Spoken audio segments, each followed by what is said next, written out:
Sylvester and the Magic Pebble, William Steig.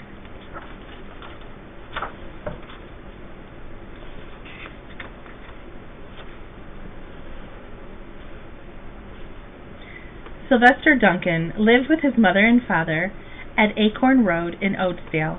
One of his hobbies was collecting pebbles of unusual shape and color.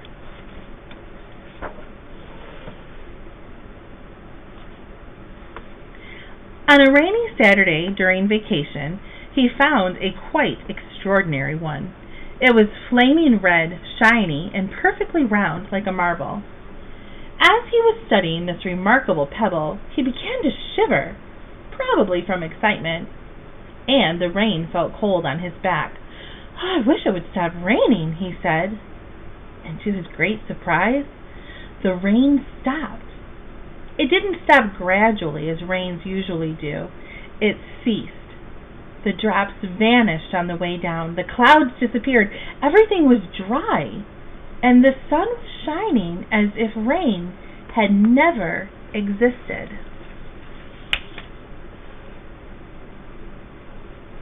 In all his young life, Sylvester had never had a wish gratified so quickly. It struck him that magic must be at work, and he guessed that the magic must be in the remarkable-looking red pebble, where, indeed, it was. To make a test, he put the pebble on the ground and said, "I wish it would rain again." Nothing happened. But when he said the same thing, holding the pebble in his hoof, the sky turned black. There was lightning and a clap of thunder, and the rain came shooting down. "Oh, what a lucky day this is," thought Sylvester. "From now on, I can have anything I want. My father and mother can have anything they want. My relatives, my friends, and anybody at all can have everything anybody wants." He wished the sunshine back in the sky, and he wished a wart on his left hind fetlock would disappear, and it did. And he started home, eager to amaze his father and mother with his magic pebble. He could hardly wait to see their faces. Maybe they wouldn't even believe him at first.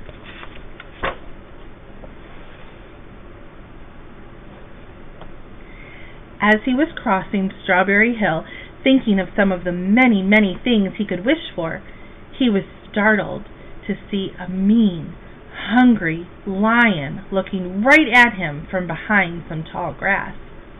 He was frightened.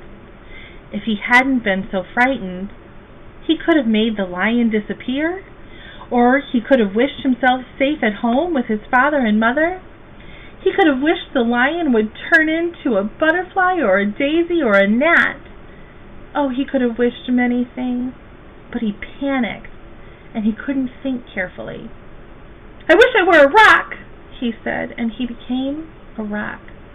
And the lion came bounding over, sniffed the rock 100 times, walked around and around it, and went away confused, perplexed, puzzled, and bewildered.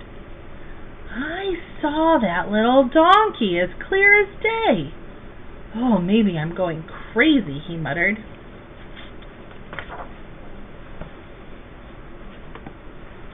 And there was Sylvester, a rock on Strawberry Hill, with the magic pebble lying right beside him on the ground, and he was unable to pick it up. "Oh, how I wish I were myself again," he thought, but nothing happened. He had to be touching the pebble to make the magic work, but there was nothing he could do about it. His thoughts began to race like mad. He was scared and worried. Being helpless, he felt hopeless. He imagined all the possibilities, and eventually he realized that his only chance of becoming himself again was for someone to find the red pebble and to wish that the rock next to it would be a donkey. Well, someone would surely find the red pebble. It was so bright and shiny, but what on earth would make them wish that a rock were a donkey? The chance was 1 in a billion at best. Sylvester fell asleep. What else could he do? Night came with many stars.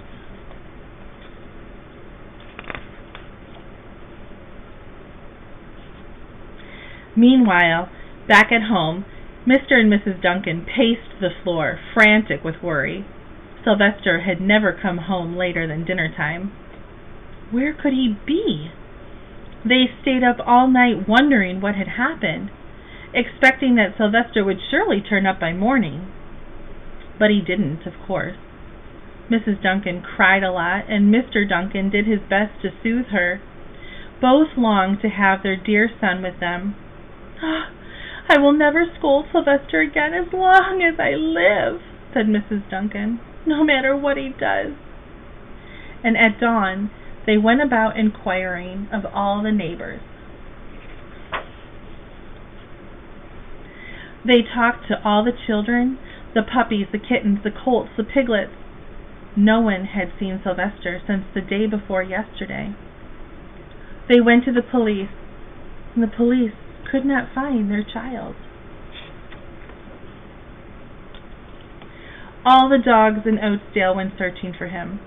They sniffed behind every rock and tree and blade of grass, into every nook and gully of the neighborhood and beyond, but found not a scent of him.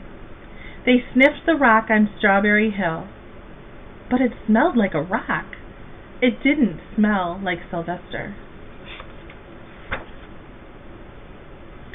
After a month of searching the same places over and over again, and inquiring of the same animals over and over again, Mr. and Mrs. Duncan no longer knew what to do. They concluded that something dreadful must have happened, and that they would probably never see their son again, though all the time he was less than a mile away. They tried their best to be happy, to go about their usual ways, but their usual ways included Sylvester, and they were always reminded of him. They were miserable. Life had no meaning for them anymore. Night followed day, and day followed night, over and over again. Sylvester on the hill woke up less and less often. When he was awake, he was only hopeless and unhappy. He felt he would be a rock forever, and he tried to get used to it. He went into an endless sleep. The days grew colder. Fall came with the leaves changing color. Then the leaves fell, and the grass bent to the ground. Then it was winter. The winds blew this way and that, and it snowed.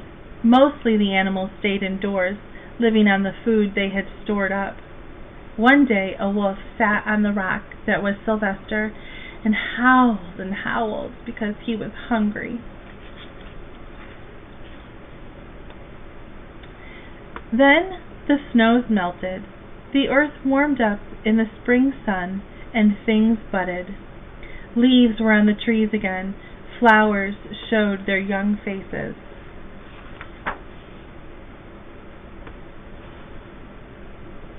One day in May, Mr. Duncan insisted that his wife go with him on a picnic. "Oh, let's cheer up," he said. "Let us try to live again and be happy, even though Sylvester, our angel, is no longer with us." And they went to Strawberry Hill.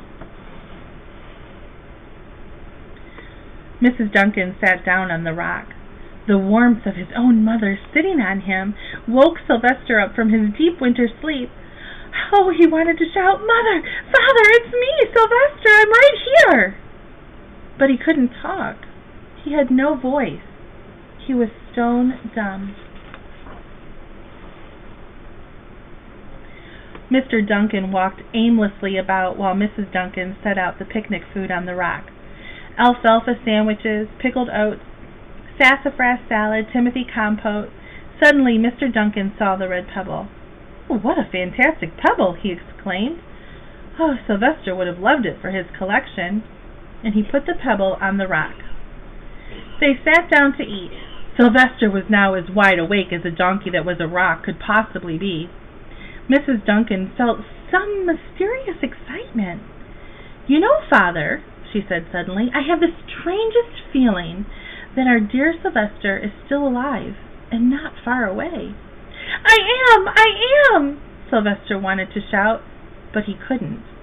Oh, if only he had realized that the pebble resting on his back was the magic pebble. "Oh, how I wish he were here with us on this lovely May day," said Mrs. Duncan. Mr. Duncan looked sadly at the ground. "Well, don't you wish it too, Father?" she said, and he looked at her as if to say, "How could you ask such a question?"